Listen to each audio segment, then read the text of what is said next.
Funding for Avery Talks About Stuff was made possible in part by the YouTube AdSense program and by contributions from viewers like you. Thank you! Hey guys, before we get into this video, I just wanted to say that this video is sponsored by me, kind of. Me and my brother Spencer and one of my best friends Andrew, we have all started our own production company called The Cinema Playground. We are an Atlanta-based indie film studio, and we're really excited about the work that we're getting to do. We're actually in production right now of a series on our very own YouTube channel called Sharp. It is a spy thriller series. I will leave the links to our Instagram and our YouTube channel down below. If you could just give us a follow, it'd be really cool. There's some pretty cool projects in the works, so I would love to see you guys come along with us on that journey. So anyway, with that being said, back to the video. Hey guys, welcome back to my channel where I cover nostalgic, obscure, otherwise strange content. It's a rainy, cold day here in Atlanta, so I thought I was gonna sit here and do a little crochet and watch an episode of Alfred Hitchcock Presents with you because it is the perfect rainy day show, you know? If you don't know about the show, it was produced and directed and hosted by Alfred Hitchcock. He presented stories to you every week. They were very Alfred Hitchcock-y. Tonight we are going to tell the story of a woman who disappears into thin air. There he is. There's our boy. In case you seem to recognize parts of this story, don't be alarmed. It is familiar because it is a classic of its kind. He's like, don't come for me for plagiarism. It's an adaptation. 2 novels have been written about it, and it has been made into a motion picture called The Lady Vanishes, once by no less a personage than Alfred Hitchcock. Hey, I know him. Now, I had better get out of the way to enable you to see better. May I have a bit of thin air, please? He was so snarky. This is season 1, episode 5 of the show. I think it came out in 1955, and it actually stars the leading lady, Pat Hitchcock, Alfred Hitchcock's own daughter, who appeared in several of his works. I think several episodes of Alfred Hitchcock Presents. How much? That is a combien, oh, here. We've got a young lady and her mother traveling through Paris. Ah, bonjour madame, bonjour mademoiselle. A lovely way to start. I'm sure nothing bad will happen.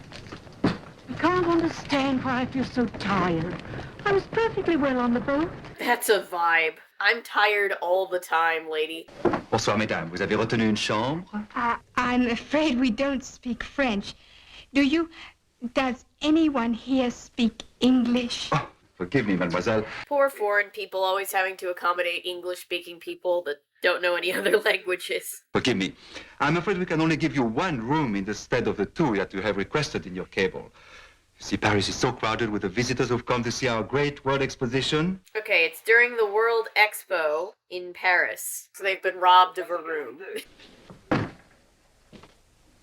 It's a lovely room. And look, Mother, an all-new clock, almost exactly like ours at home. And those wonderful velvet curtains. And that old-fashioned 4-poster. Jesus, that is pretty. Although I'd stay in a closet to go to Paris. I'll undress later. That's when you know you're tired. You're like, fuck, I'm just gonna sleep in my clothes. Thank you for coming so quickly. Oh, I'm right here in the hotel for the convenience of the guests. I think nowadays they legally have to have doctors on site with hotels and stuff, but, you know, good for them, I guess. But tell me, when did your mother first complain of feeling tired? Why do doctors not make house calls anymore? It feels terribly convenient, doesn't it? Just a little fever. The doctor's like, it's fine, it'll buff out. We have a small problem. The medicine which I require must be prepared. And I'm afraid you will not find the chemist shop open so late as night. Therefore, it is necessary to procure the necessities somewhere else. Of course it is. Now, my wife, she's licensed by law to dispense the medicine. So you will take a message to her, mademoiselle, and bring the medicine back here to me. So they send the daughter herself out to go get medicine because nobody else can do it. I regret, mademoiselle, the long delay. But you see, the medicine must be prepared with great care. Yes. Thank you. Merci. I really liked Pat Hitchcock as an actress. It's taken so long. It's nearly midnight.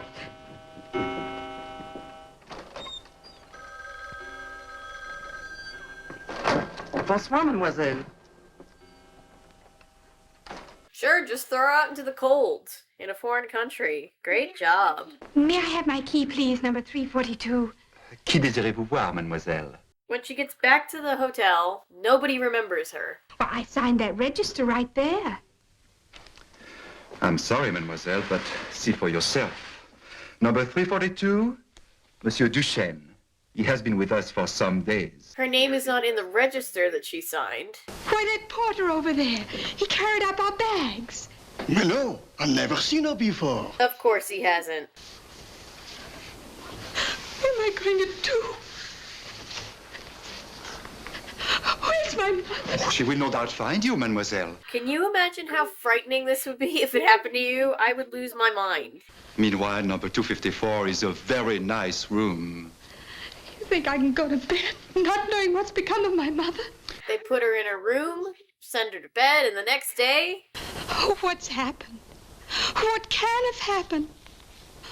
Where's my mother? Her mother is still nowhere to be found. Oh, I'm afraid.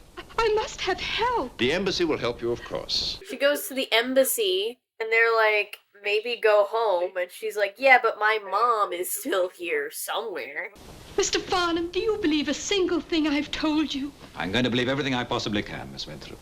And then a handsome detective is trying to help her. Is this the medicine? Let's unwrap it. Perhaps the label will say where it came from. Miss Winthrop, this isn't medicine. This is a small bottle of Vittel water. You could have...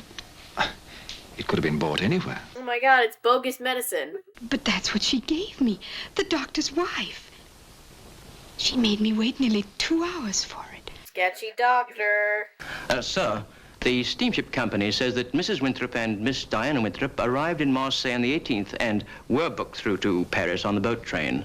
Do me a favor, right now, pause the video, no cheating, and tell me in the comments what you think the solution is if you've never seen this episode, or any adaptation of this. I just want to know. I know exactly how that room, number 342, looks. I've never been to Paris before. I couldn't possibly know what it looks like, could I? She describes the room that they were in to the detective, and they let her up to see it. Clock, everything's all different. And everything's different. The clerk says the Marie Antoinette's a nice quiet hotel. I've taken a room for you there. There's a hotel called the Marie Antoinette. I wouldn't trust that hotel. Painting the hotel. Oh, yes, sprucing it up for the exposition, very likely. Right when the inspector starts to convince her to go back to London. Change my mind. I want to stay here. Oh, no, surely not. You'd much better... I'm sorry, but I do. She starts to solve things a little. Is there any reason why I can't stay here? Oh, no. None at all. I want room 342. She's going boss babe mode. Just can't decide. Mr. Farnham, what do you think? Do you think having more room would be worth the extra expense? On the other hand, I don't know how long I shall be here. She's peeling the wallpaper off. She knows their shit. Look! Mademoiselle! There's the old paper. That's the pattern I described to you. Where is she? What have you done with my mother? Start talking, dude. The doctor saw at once that your mother was very ill. Very ill indeed. He sent you on this wild goose chase to give himself time to make arrangements for her to be transferred elsewhere. They shipped the mother away. Before you got back to your hotel, your mother had already died. You must understand we don't condone their actions, not for a moment, but one can see why they did what they did. They've spent millions on their exposition, the city's full of visitors. Sure sounds like you condone what they did. Why did they all lie? The maid, the porter. Why did they want to pretend she'd never come to Paris, to obliterate her? They were only obeying their orders. As soon as the doctor had reported your mother's case to the authorities, the French government stepped in quickly. It was a government cover-up? You see, your mother died of plague. The bubonic plague. So the mother died of bubonic plague, and everything was a government cover-up because they didn't want them to know that she died there because of their expo and all the money they would have made. Great. You will be relieved to hear that Diana and Basil's story ended happily. They did not get married. Jesus Christ. Next week, I plan to stage a comeback and shall present another in our series of situation tragedies. Good night. Night. Oh, incidentally, I thought the little leading lady was rather good, didn't you? A dad moment for Alfred Hitchcock, I guess. And that's the end. Isn't that some fuck shit?